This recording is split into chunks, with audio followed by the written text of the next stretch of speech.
오늘은 맥주 감사 주일입니다.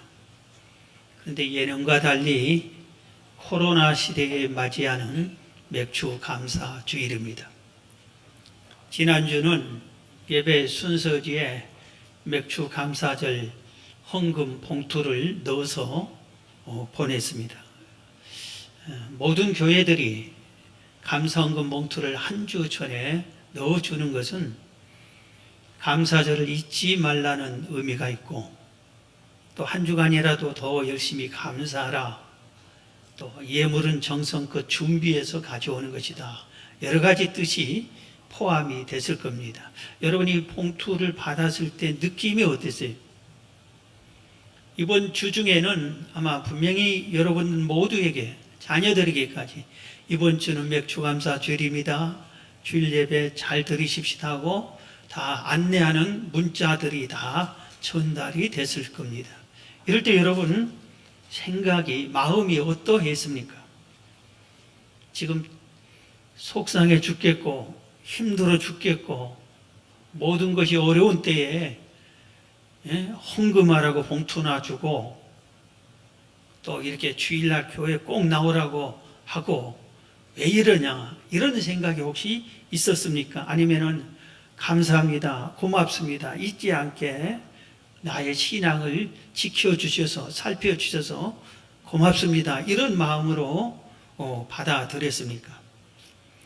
오늘 이 맥주 감사절은 출애굽기 23장 16절에 하나님께서 모세를 통해서 맥주절을 지키라, 이는 내가 수고하여 밭에 뿌린 것에 첫 열매를 거두미니라, 이렇게 하나님이 모세를 통해서 믿는 성도들에게 맥주절을 꼭 지켜라, 봄에 보리 농사를 완성한 다음에는 지켜라, 이렇게 명령을 했습니다.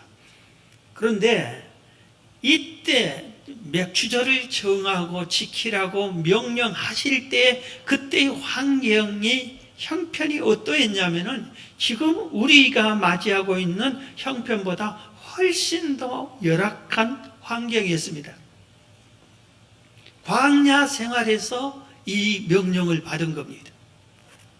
광야 생활은 우리가 경험하지 못해서 잘 알 수 없습니다. 그 당시 애굽에서, 노예에서 해방되는 기쁨이 있었어요. 그리고 홍해를 건너는 놀라운 기적도 체험을 했습니다. 구름 기둥, 불 기둥이 인도를 하고 반석에서 생수가 나고 아침마다 만나가 왔습니다. 이런 기쁨이 있었는 반면에 이건 순간이고, 그렇다고 해서 우리처럼 아무리 지금 우리가 어려워도 집에서 잡니다. 특별한 사람을 제외하고는 다 침대에서 잤을 거예요. 편안하게. 더우니까 에어컨 아니면 전부 다 선풍기를 틀면서 생활을 했을 거예요. 집안에 수돗물이 잘 나옵니다. 그런데 광야 시대의 삶은 그게 아니에요.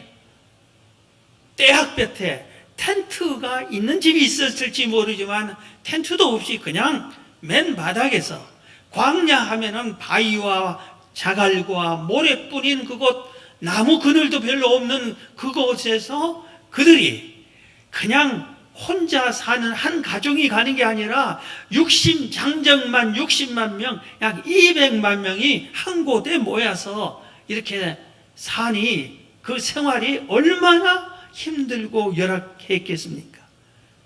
이런 환경 속인데도 하나님은 모세를 시내산에 불러서 십계명을 말하고 그 다음에 여러 가지 율례와 법도를 말하면서 맥주절을 지켜라, 맥주 감사절을 꼭 지켜라, 이렇게 명령을 한 것입니다. 오늘 우리가 이 맥주절을 맞이하면서 우리가 살고 있는 벌써 6개월째 코로나로 상당히 광야 같은 생활을 하고 있는 때에, 이때에 우리가 잃어버리기 쉬운, 아주 잃어버리기 쉬운 것 세 가지가 있어요. 우리가 반드시 붙잡아야 할 것, 이 세 가지가 있어요.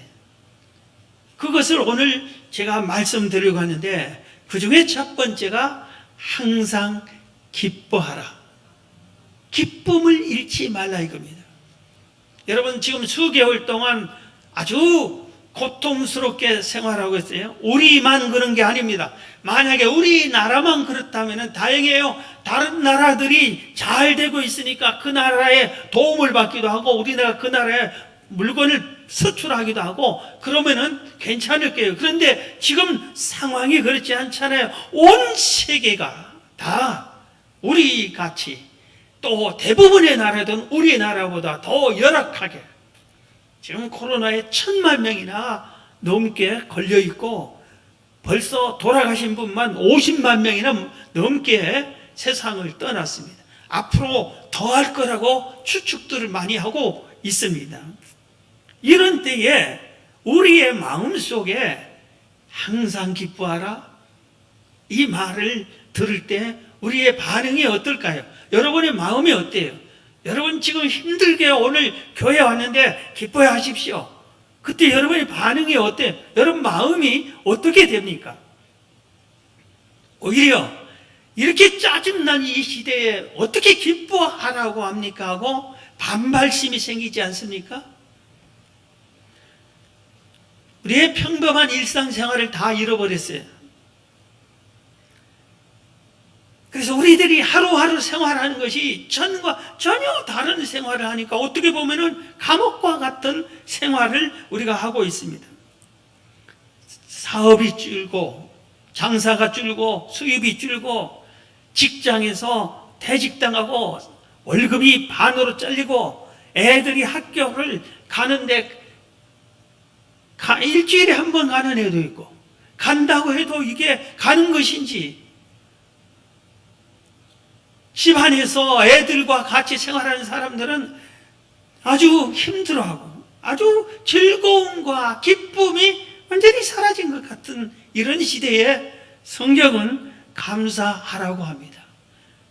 그런데 무조건적으로 감사하라는 것이 아니라 감사의 이유가 있다. 너희들은 언제나 어떤 열악한 환경에서 감사해야 된다 하는 것을 또 성경은 가르쳐주고 있습니다.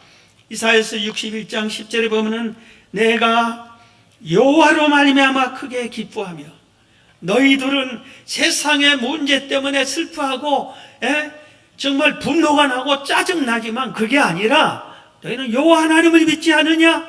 하나님으로 인하여 기뻐하며 내 영혼이 나의 하나님으로 말미암아 즐거워하리니 이는 기뻐하고 즐거워하는 이는 그가 구원의 옷을 내게 입히시며 구원해 줬기 때문이다.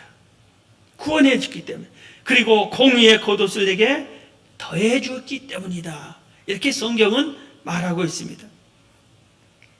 열악한 환경이지만 네가 기뻐해야 할 것은 너는 천국 시민권을 받았기 때문이다. 구원받았기 때문이다. 죄에서 사함을 받고 의롭다함을 입었기 때문이다. 그렇기 때문에 너는 기뻐해야 된다. 이 어려운 있다고 해서 네 구원이 사라진 게 아니고 천국 시민권이 사라진 것이 아니다. 네가 죄사함 받고 의로움 얻은 것이 사라진 게 아니다. 너는 예수 그리스도로 말미암아 죄사함 받고 구원받았지 않았느냐? 그게 얼마나 큰지 아느냐? 이 세상에 아무리 힘들어도 지나간다. 그러나 영원한 내세의 천국에 너는 하나님의 자녀로서 천국에서 기쁘게 살 것이다. 그 소망을 보고 너는 기쁨을 잃지 말아라. 그렇기 때문에 항상 기뻐하라 이겁니다. 암행의사가 거지 옷을 입었어도 나는 임금님이 신임하는 나는 이 나라의 귀한 일꾼이다. 그러니까 거지 행세를 하지만 그의 마음속에는 큰 자부심이 있고 담대함이 있고 그와 똑같은 거예요. 이 세상에서 네 삶이 순간 그럴지라도 너는 그게 아니다. 하나님의 백성이다.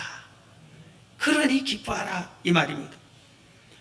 오늘 항상 기뻐하라 이렇게 말한 사도 바울의 환경은 지금 우리가 겪는 환경보다 어쩌면 100배, 1000배 더 열악한 환경을 살고 보냈습니다. 100배, 1000배 더 열악한 환경을 살고 보냈습니다. 100배, 1000배 더 열악한 환경을 살고 보냈습니다. 100배, 1000배 더 열악한 환경을 살고 보냈습니다. 100배, 1000배 더 열악한 환경을 살고 보냈습니다. 오늘 그가 자기 어려운 환경의 인생의 삶을 이렇게 고백하는 글이 있습니다. 성경 고린도후서 11장 23절에 보면은 그들이 그리스도 일꾼이냐 정신없는 말을 하거냐 나는 더욱 그러하도다. 나 바울이 수고를 넘치도록 하고 옥에 갇히기도 하고 더 많이 하고 매도 수없이 맞고 여러 번 죽을 뻔하였으니 유대인들에게 40에 하나 감한매를 5번 맞았으며 3번 태장으로 맞고 1번 돌로 맞고 3번 파선하고 일주야를 깊은 바다에서 지냈으며 여러 번 여행하면서 강의 위험과 강도의 위험과 동족의 위험과 이방인의 위험과 시내의 위험과 광야의 위험과 바다의 위험과 거짓 형제 중에 위험을 당했다. 온갖 위험 속에서 살았다 이겁니다. 또 수고하며 애쓰고 여러 번 자지 못하고 줄이고 목마르고 여러 번 굶고 춥고 헐벗었노라. 이외의 일은 고사하고 아직도 날마다 내 속에 눌리는 일이 있으니 곧 모든 교회를 위하여 염려하는 것이라. 바울의 생애는 이 세상에서 예수 믿고 난 이후에 바울의 생애는 바로 지금 바울이 자기 자신의 삶을 고백하는 것처럼 너무나 고통스러운 거예요. 세상 사람들 하면 이 바울에게는 기뻐할 일이 하나도 없어요. 온통 쓰리고 아프고 억울하게 위험을 당하고 자연 환경에서 복음을 전하러 강 건너고 산 넘어 먼 타국에까지 갔을 때의 고통과 어려움을 수없이 겪었습니다. 그럼에도 불구하고 바울은 구원받았으니까, 하나님의 자녀가 됐으니까, 하나님께 쓰임받는 일꾼이 되었으니까 기뻐하고 즐거워하면서 성도들에게 기뻐하고 즐거워해라. 항상 기뻐해라.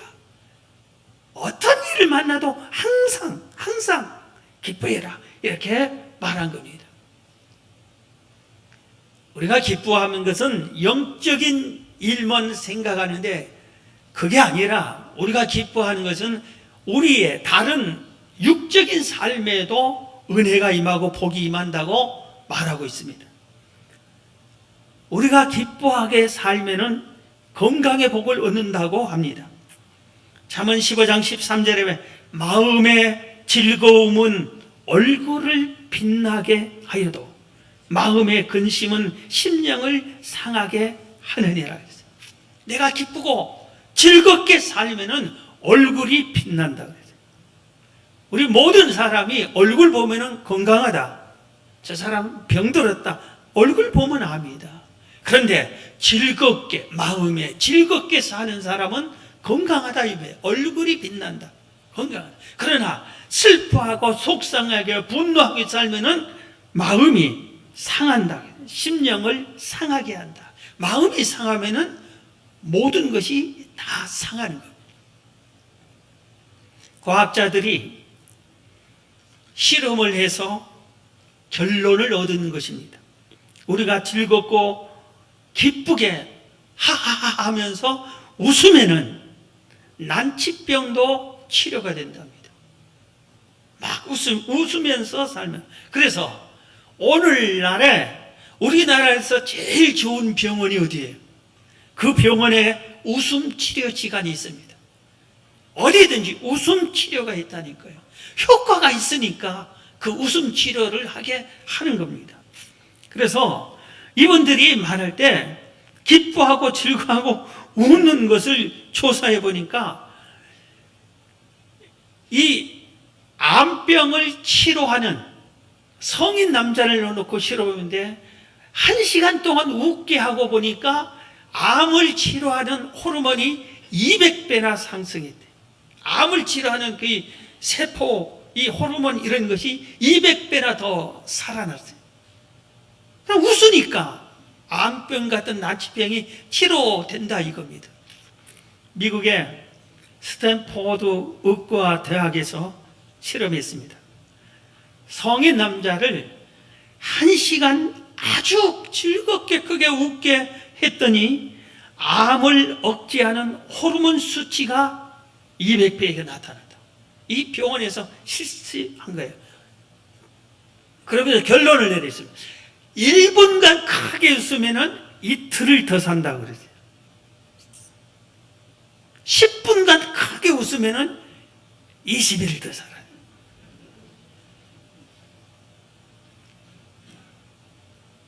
그래서 저는 이걸 보고 얼른 생각했어요.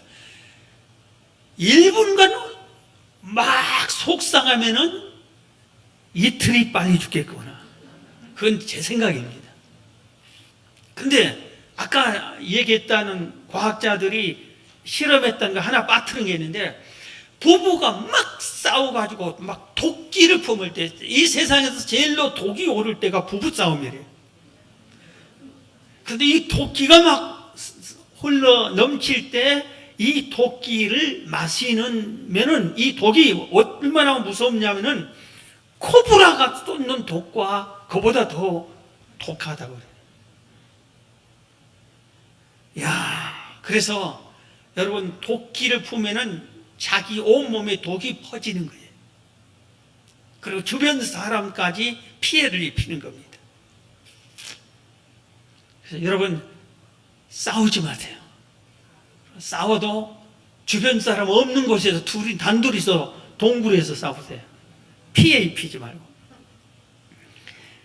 기뻐하면은 건강한 아이입니다. 기뻐하고 웃으면 건강의 복을 받는다. 그 다음에 하늘의 상을 받는다고 했어요. 하늘에서 상 받아요. 이 땅에서 상 받으면 얼마나 좋아요? 하늘에서 상을 받는다니까요. 마태복음 5장 11절, 나로 말미암아 너희를 욕하고 박해하고 거짓으로 너희를 거슬러 모두 악한 말을 할 때에는 너희에게 복이 있나니 기뻐하고 즐거워하라. 기뻐하고 즐거워하라. 하늘에서 너희 상이 금이라. 예수 믿는 것 때문에 핍박을 받을 때 기뻐하고, 그래도 기뻐하고 즐거워하면 하늘의 상이 있어요. 그런데 예수 믿는 것 때문에 핍박당하고 고통당하면 속이 원망으로 가득 차서 하나님, 내가 이래도 왜 놔둡니까 하고 속상하고 슬퍼하고 이러면은 상이 없어요. 그래서 핍박을 받을 때 기뻐하고 즐거워해라. 상이 큰다고. 하늘의 상이 있어요. 그 다음에 환경이 바뀌어져요. 지금 내 환경이 너무나 열악한 환경인데도 불구하고 기쁘고 즐겁게 여호와를 바라보고 제사함을 믿고 하나님의 은혜를 믿고 기쁘고 즐겁게 내세를 바라보면서 믿음으로 살면은 환경이 바뀐다고 그랬어요. 사도 바울과 실라가 복음을 전하다가 감옥에 갇혔습니다. 그런데 우리나라는 지금 감옥에 가면 어떻습니까? 아무리 흉악한 죄인이랄지도 딱 수갑 채워가지고 차를 태워서 데리고 다녀요. 그러나 이 사도 바울이 성경에 뭐랬어요? 복음을 전하다 붙잡힌 바울과 실라를 사정없이 내리쳤다고 했어요. 매를 수없이 맞아서 온몸이 상처투성이에요. 그런데 감옥에 갇혀 놓고 그냥 두는 게 아니라 쇠고랑을 다 채워놨어요. 여러분, 집에서 연습사바 발목을 묶어놓고 손목을 묶어놓고 있어 보세요. 얼마나 답답하는지 견딜 수 없어요. 쇠고랑이 채워졌어요. 그런데 온몸은 쓰리고 손발이 쇠고랑이 채워졌는데, 그때에 사도 바울과 실라가 뭐 했습니까? 하나님께 기도하고 찬송했다. 찬송했다는 소리는 마음에 기쁨과 소망이 넘쳤다 이겁니다. 감사가 있었다 이겁니다. 그럼에도 불구하고 찬송이 나왔다 이겁니다. 하나님이 감옥에서 제일 큰 두들겨 맞고 양손 양발에 쇠고랑이 차있는 저들이 부르는 찬송 소리를 들으신 겁니다. 그래서 가만히 있지 않았어요. 그래서 사도행전 16장 25절을 보면 한밤중에 바울과 실라가 기도하고 하나님을 찬양하며 죄수들이 듣더라. 이에 갑자기 큰 지진이 나서 옥토가 움직이고 문이 곧 다 열리며 모든 사람의 매인 것이 다 벗어진지라. 갑자기 큰 지진이 나서 옥문을 열리고 쇠고랑을 다 풀려주게 했다 이겁니다. 환경이 바뀐, 감옥이 천국으로 바뀐 겁니다. 사랑하는 성도 여러분, 코로나 때문에 속상하고 짜증나고 힘든 줄 압니다. 그러나 오늘 말씀 듣고 항상 주 안에서 기뻐하십시오. 그러면은 좋은 날이 찾아올 줄로 믿습니다. 두 번째입니다. 이렇게 힘들고 고통스럽고 어려울 때 우리가 반드시 붙잡아야 할 것, 잃어버리기 또 쉬운 것, 그게 뭐냐면은 기도하는 것. 오늘 본문은 쉬지 말고 기도하라 그랬어요. 본문 앞에도 기뻐하라 하지 않고 앞에 뭐라 했어요? 부사가 붙었어요. 항상. 오늘 두 번째도 기도하라 그냥 하지 않고 또 부사가 붙었죠. 쉬지 말고, 항상 쉬지 말고 기도하라, 기도하라 이겁니다. 여러분, 기도 생활 지난 6개월 동안 열심히 하셨어요? 사실 저도 어떨 때는 성전에 앉아 있는데도 기도가 안 돼. 안 되는 것보다 어떨 때는 기도하기가 싫어요. 왜 이러냐고. 왜 이게 빨리 짜증나게 이 코로나가 해결이 안 됩니까? 이런 생각이 들 때가 있어요. 정신 바짝 차려 다시 기도하지 했지만 우리들이 너무나 이렇게 생각 밖에 내가 잘못한 거 아닌 것 같은데 이런 고통이 우리에게 찾아오니까 기도가 쉬고 싶고 하기 싫어지고 안 되고 이럴 수가 있습니다. 그런데 오늘 보면은 기도해라, 그냥 기도하라 하지 말고 쉬지 말고 기도해라. 그래도 기도해라. 어려워도 기도해라. 속상해도 기도해라. 힘들어도 기도해라. 기도는 쉬는 것이 아니다고 했습니다. 기도는 영혼의 호흡이라고 이렇게 말하잖아요. 우리가 아무리 힘들어도 숨은 쉬어야 되잖아요. 잠을 자면서도 숨을 쉬고, 병원에 입원을 해서도 숨을 쉬고, 수술을 할 때 심장 수술 같은 거는 아예 인공호흡으로 강제로 호흡을 시키면서까지라도 숨을 쉬게 해줘야 되는 거예요. 그래야 사니까. 그런데 기도를 멈추면은, 영원히 호흡이 멈추면은 영원히 죽게 되는 거예요. 내 영혼이 죽게 되는 거예요. 육이 죽으면 영혼이 하나님 앞에 심판을 받지만 영혼이 죽는 것은 어떻게 되는 거예요? 멸망받는다는 거예요. 영혼이 멸망받는 거예요. 그렇기 때문에 우리의 믿음의 선배들은 어떠한 환경 속에서도 기도를 쉬지 않았습니다. 그리고 어려운 환경이 오면은 그때는 더 기도를 결사적으로 더 기도를 했습니다. 우리가 잘 아는 요나는 하나님의 명령을 어기다가 다시스로 도망가다가 하나님과 더 멀리 도망가 숨으려고 니느웨로 도망갔습니다.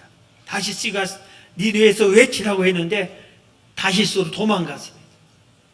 그런데 하나님께서 큰 풍랑을 내서 물고기가 잡아먹었어요.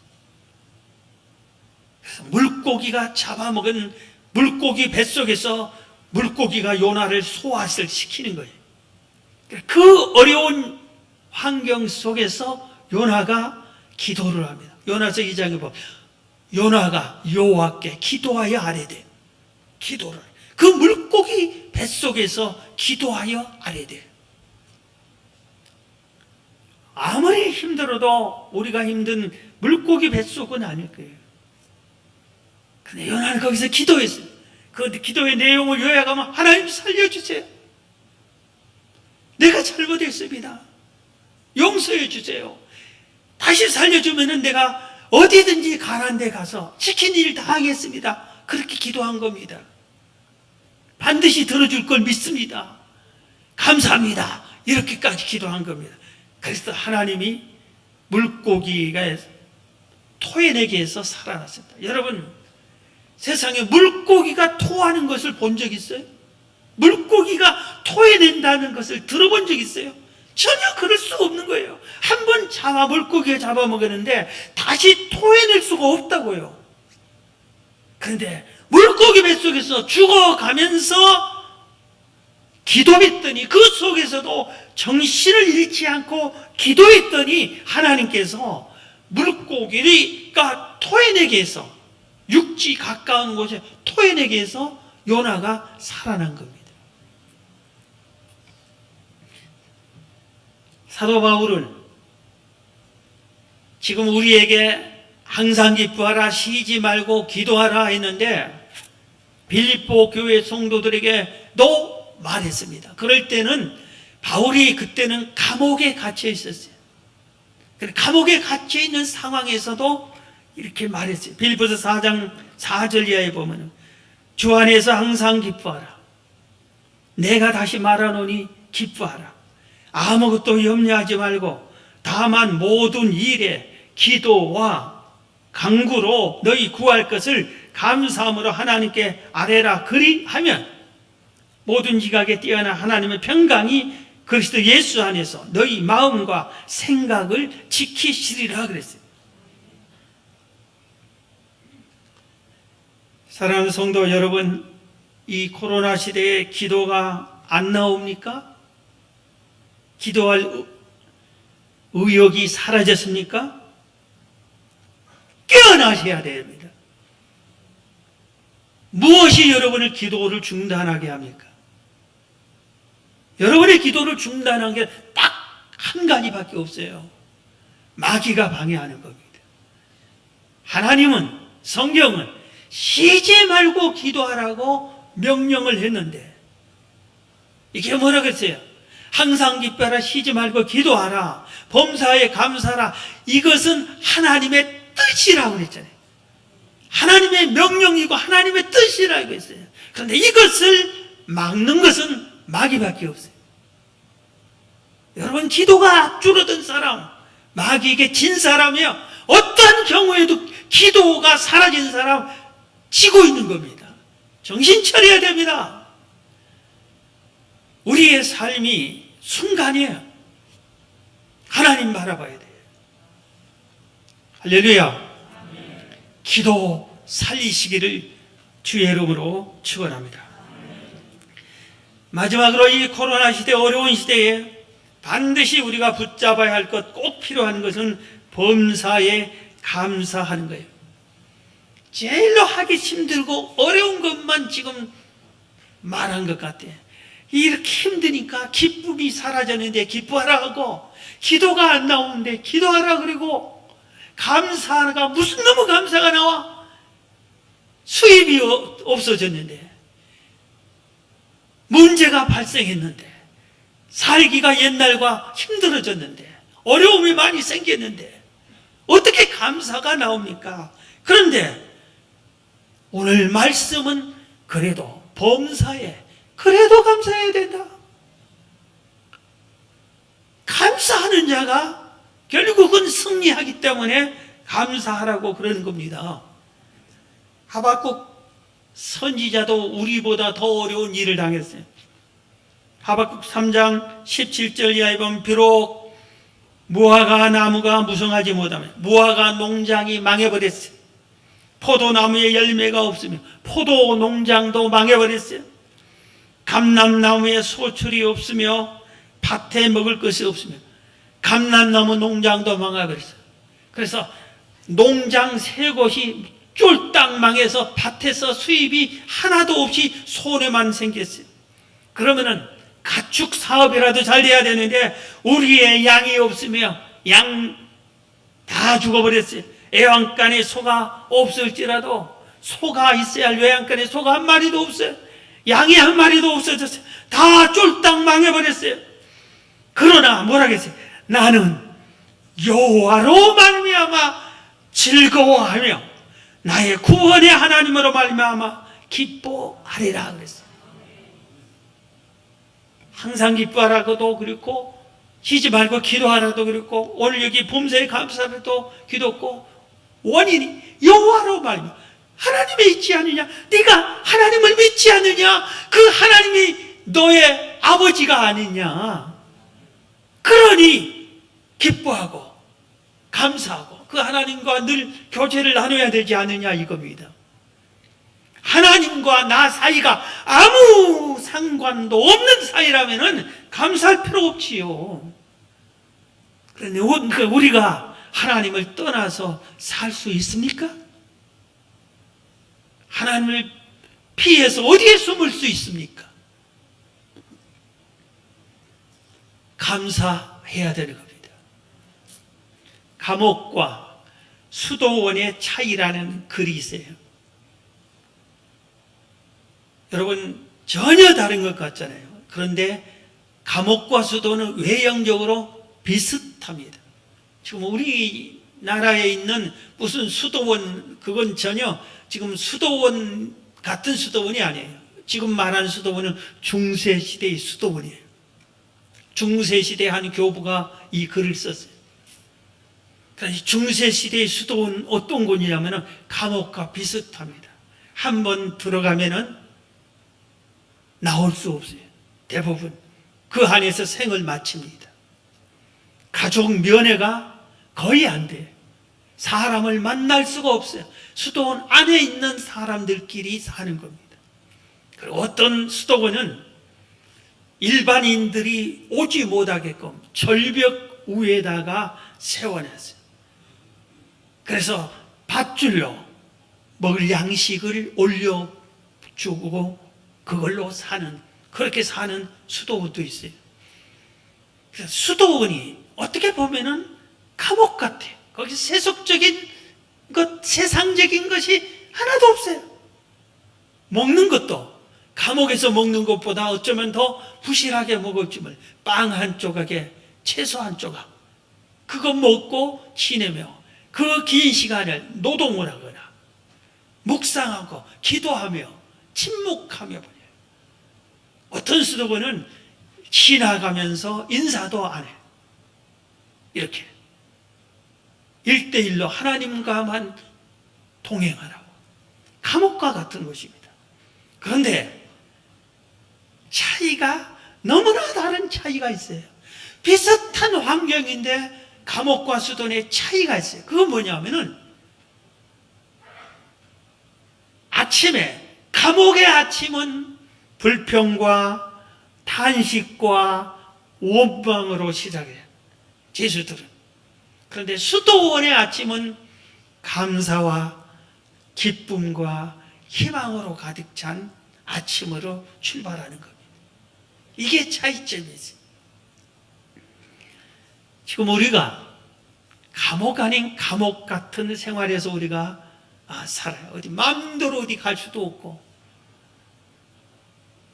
그런데 이런 불편하고 짜증스러운 환경 속에서 수도원에 있는 사람들처럼 기쁨과 감사함으로 생활을 하면은 그것이 곧 천국일 거예요. 그런데 이런 생활을 사실 감옥같이, 감옥이 아니잖아요. 수도원 같이도 아니잖아요. 그런데도 우리가 이놈의 죽겠네, 짜증나 죽겠네, 속상해 죽겠네 이러면은 감옥이 창살이 없지만 감옥과 같이 되는 거예요. 심리학자 데이빗 시멘스가 어려울 때 마귀가 우리 마음속에 집어넣는 것이 있답니다. 그게 첫째는 나는 무능하다. 어려운 환경에 살 때 집어넣기 쉬운 게 첫 번째가 나는 무능하다. 할 수 없다. 못한다. 안 된다. 이것을 집어넣고, 두 번째는 이제 다 끝났다. 절망과 낙심을 심어주는 거예요. 꿈과 희망을 못 갖게 하는 거예요. 그 다음에 한 가지 더 있는데 나는 하나님께 사랑받을 자격이 없다. 이것을 마귀가 우리에게, 어려운 사람에게 심어준답니다. 나는 무능하다. 나는 이제 다 끝났다. 나는 하나님의 사랑받을 자격도 없다.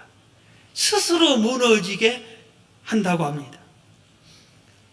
사랑하는 성도 여러분, 감사가 사라졌습니까? 기쁨과 기도가 사라졌습니까? 누가 뺏어갔어요? 왜 기도가 안 나오죠?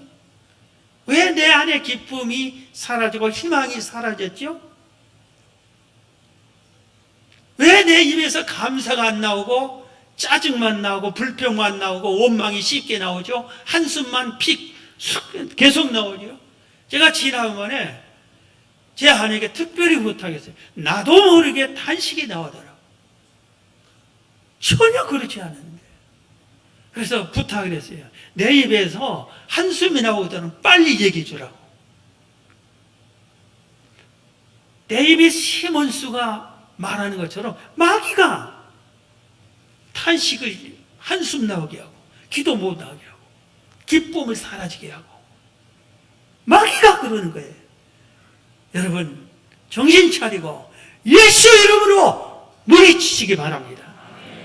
우리가 믿는 하나님이 변했습니까? 약해졌습니까? 우리를 돌보지 않습니까? 우리가 아무리 어려워도 지난 6개월 동안 다 굶어 죽었습니까? 먹었잖아요. 여름인데 여름옷도 없어서 겨울옷 입고 오신 분이 있어요? 아니잖아요. 하나님은 어떤 역경에서도 우리와 함께 하세요. 우리의 목자이십니다. 이 희망을 가지고 이 소망을 가지고 항상 기뻐하시고 쉬지 말고 기도하시고 범사에 감사하십시오. 이걸 지킬 때 복을 받습니다. 말씀 하나 전하고 마칩니다. 신명기 30장 16절.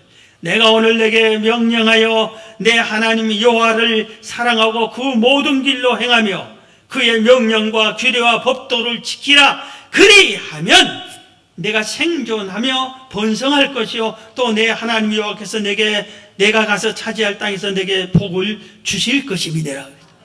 항상 기뻐하라, 쉬지 말고 기도하라, 범사에 감사하라. 이 명령, 이 규례, 이 법도를 지키면은 하나님께서 복을 주신다고 했어요. 지켜서 복을 차지하기를 주의 이름으로 축원합니다. 기도하겠습니다.